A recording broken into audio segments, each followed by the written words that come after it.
What if I told you that you could transform every relationship you have, your friends, your family, your romantic partner, by making one small change to how you view emotions? Sounds too good to be true, right? Well, I promise it's not. Stick with me for the next few minutes, and I'm going to reveal the secret to emotional intelligence. It's not just about managing your feelings. It's about understanding them, controlling them, and using them to build deeper, more meaningful connections with others. But here's the kicker: if you don't master emotional intelligence, your relationships will remain stuck in a cycle of miscommunication, conflict, and misunderstanding. Ever felt like your words don't land the way you want them to? Or worse, felt completely misunderstood? That's where emotional intelligence comes in. It's the game changer. Emotional intelligence, or EQ, is the ability to recognize, understand, and manage your own emotions and the emotions of others. And guess what?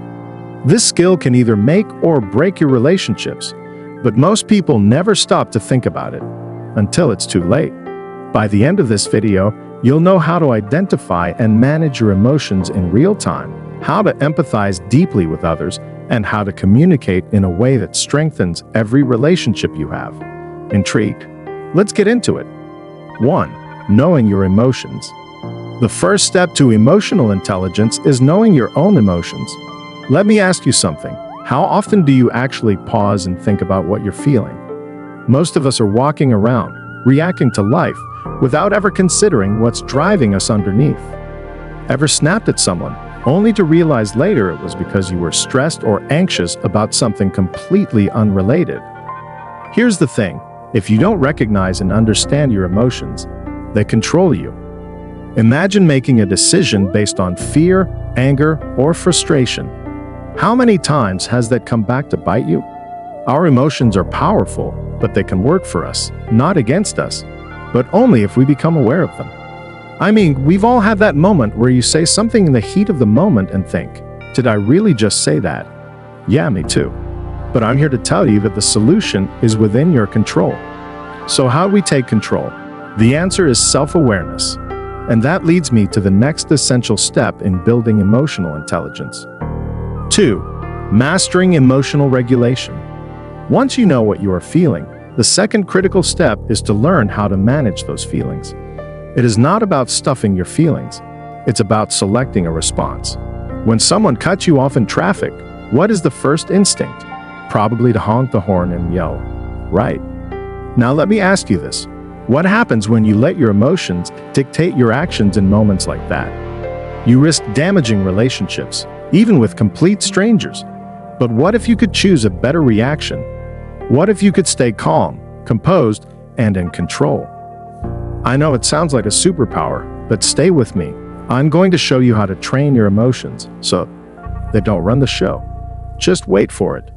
I know, you're thinking, yeah, right. I'll just stay calm next time my boss dumps an entire project on me last minute. But trust me, with the right mindset, you can stay calm, and I'll show you how. Regulating our emotions is powerful, but what really elevates our relationships is being able to understand and connect with others' feelings. That brings me to empathy. 3. Empathy. The secret weapon in relationships.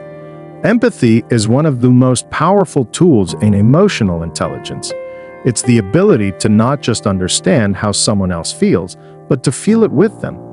You ever been in a conversation where the other person is speaking, and you can feel their pain, joy, or excitement? That's empathy in action. We all want to be heard. We all want to be understood. And that's where empathy comes in. It's the bridge that makes deeper connections possible. It's like this. You know your friend's talking about their bad day and you go, oh, that sucks. But in your head, you're thinking, at least I'm not dealing with that. Well, that's not empathy.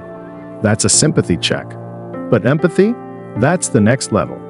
Now, once you can truly empathize with someone, it's time to communicate that understanding. And here's the thing. Most of us don't know how to communicate effectively. Which brings me to the next point. 4. Effective communication and active listening. Communication isn't just about talking, it's about listening. But here's the catch. Most people listen to respond rather than to understand. How many times have you been in a conversation waiting for your chance to get a word in edgewise rather than really listening to what another person is saying? Miscommunication leads to conflict, and conflict leads to hurt feelings and damaged relationships. But when you listen with the intent to understand, not just reply, you create a safe space for deeper, more meaningful conversations. Don't believe me? Next time you're talking to someone, just pause and think. Am I really listening, or am I just waiting to tell my side of the story? It's harder than it sounds. Now that you are listening better, how do you deepen those connections? The next step is all about using everything you have learned to build deeper relationships. 5. Connecting more powerfully with others. At the heart of emotional intelligence lies the ability to build stronger, more authentic connections with others. When you know how to understand and regulate your own emotions, and when you genuinely empathize with others, you can begin to foster deep, lasting connections. Envision a relationship in which you are not only listening, but actually hearing. You're not just communicating, but rather truly connecting. This is the moment relationships turn from good enough to incredible. Now let me give you the secret. If you do not exercise these skills, your relationships are doomed to fall flat. However, if you do, you'll unlock levels of connection that did not believe were even possible. So, how do we set up for success over time? That's where mastering conflict resolution comes in. Because no matter how emotionally intelligent you are, you will face conflict. The key is how you handle it. 1. The power of EQ in conflict resolution. When conflict arises, emotional intelligence allows you to approach it with calmness and understanding. Instead of reacting impulsively, you can use empathy to understand both your perspective and the other person's. Conflict, as such, doesn't necessarily have to be destructive. There's an argument and a case to be argued that it strengthens relationships instead if done emotionally. Yet, if avoided or answered poorly, that's how problems start. But who really knew that a fight can make your relationship better? Kind of. Just kidding, actually seriously. Conflict handling is the skill, but it becomes habitual when consistency kicks in.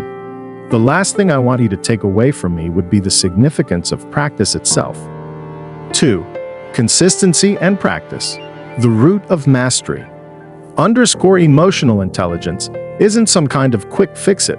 You develop it over time by listening with purpose and handling arguments with poise. That's how you grow and build your emotional intelligence muscle. Underscore the good news. You don't have to be perfect. The better news? If you start practicing these skills today, you'll notice a transformation in your relationships almost immediately. Imagine where you could be in a month. Your relationships could be stronger, more fulfilling, and more harmonious. But the clock is ticking, and the sooner you start, the better. Underscore so, now how do we wrap it all up? Let's take the steps you have to work through to really begin mastering the art of emotional intelligence, how to apply it in all your relationships. Underscore, we have covered a lot today, from managing and regulating your emotions to becoming an empathetic, an active listener, and building stronger relationships. But let me remind you, emotional intelligence is not only going to change your relationships, it's going to change your life. Underscore, you now know how to begin using emotional intelligence to transform every relationship, whether it's with a partner, a friend, or even a coworker. It's within your control to take that next step, but it requires commitment. It requires practice. And yes, it requires courage. Underscore, I challenge you today, starting right now, to practice these skills. First, by becoming more self-aware. When you are in a conversation, ask yourself, am I listening or just waiting to speak? If you feel a stirring emotion, pause for just a second, acknowledge it, but choose to what you respond. It's during those moments that the magic unfolds. Underscore, so here's your challenge. Pick one of these tools you learned today and commit to using it every day for the next week. Notice how your relationships start to shift. And when they do, come back to this video, drop a comment below, and let me know how it worked. Because trust me, when you start living with emotional intelligence, you'll never look back. Underscore, thanks for watching. If you enjoyed this video, Please remember to like and subscribe for more videos that are going to help you to grow in your life and in relationships. You've got this. Now go out there and start using your emotional intelligence to create the kind of relationships you've always wanted.